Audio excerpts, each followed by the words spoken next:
Les détails sont à suivre dans cette vidéo. Mais avant tout, nous tenons à vous souhaiter la bienvenue sur Stanlo Panafricain, votre source d'informations objectives et éthiques. Aujourd'hui, nous plongeons au cœur des tensions diplomatiques entre le Mali et l'Algérie. Les relations diplomatiques entre le Mali et l'Algérie ne sont pas au beau fixe. L'État malien accuse son voisin de tenir des réunions avec des rebelles séparatistes touaregs sans qu'il ne soit impliqué au préalable.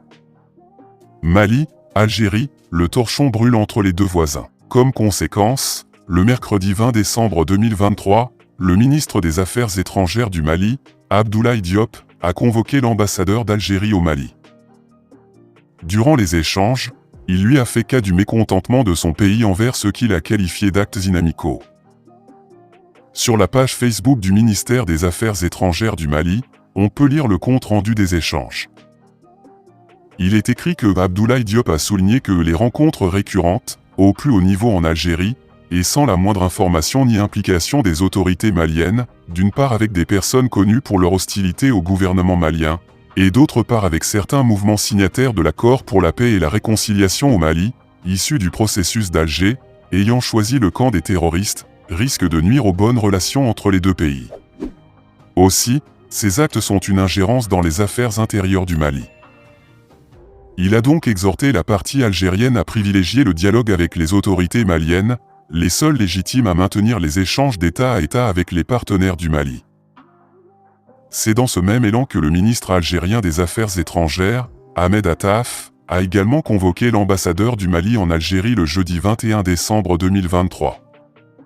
Le chef de la diplomatie algérienne a justifié la raison de cette rencontre dans un communiqué en disant ceci: « Toutes les contributions de l'Algérie à la promotion de la paix, de la sécurité et de la stabilité au Mali ont toujours reposé sur trois principes cardinaux dont elle n'a jamais dévié et dont elle ne déviera pas. En tout premier lieu, l'attachement intransgressible de l'Algérie à l'intégrité territoriale, à la souveraineté et à l'unité nationale du Mali.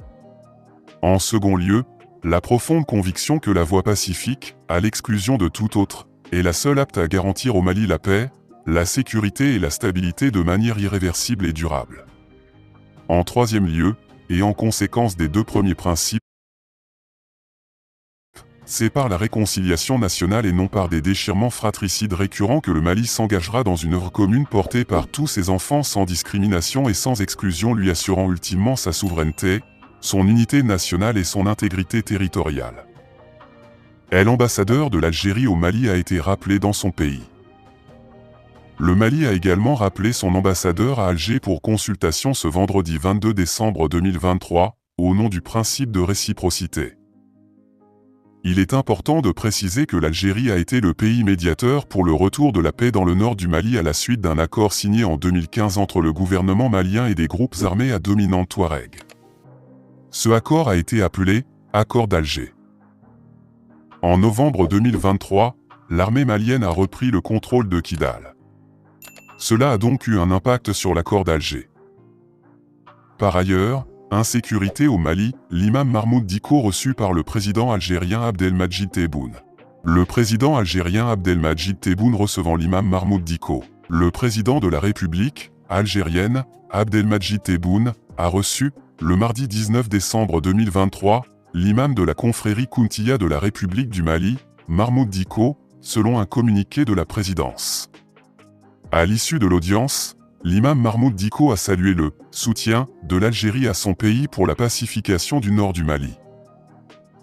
L'imam de la confrérie Kountia de la République du Mali, Mahmoud Dicko, a exprimé sa « fierté d'être en Algérie, le pays des martyrs et des hommes libres » et de sa rencontre avec le président de la République, avant d'adresser également ses remerciements pour « l'accueil chaleureux et la généreuse hospitalité ». Dans une déclaration, à l'issue de sa rencontre avec le président de la République, Abdelmadjid Tebboune, l'imam Dicko a souligné que l'Algérie et le Mali ne sont pas seulement des voisins, mais plutôt un seul pays et une partie indivisible, exprimant ses remerciements à l'Algérie, qui a été aux côtés du Mali dans toutes les étapes et les crises qu'elle a traversées, rapporte Malijet. Selon d'autres sources, des mouvements armés se trouvent actuellement en Algérie pour les mêmes raisons, à savoir la recherche de la paix au Mali.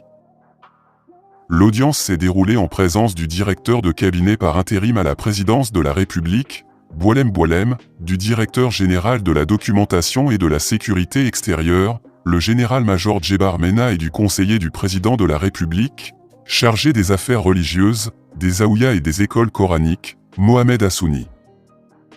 Les tensions entre le Mali et l'Algérie représentent un défi diplomatique majeur.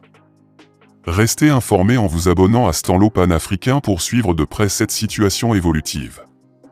Nous continuerons à vous fournir des mises à jour impartiales et éthiques sur les actualités les plus cruciales du continent africain.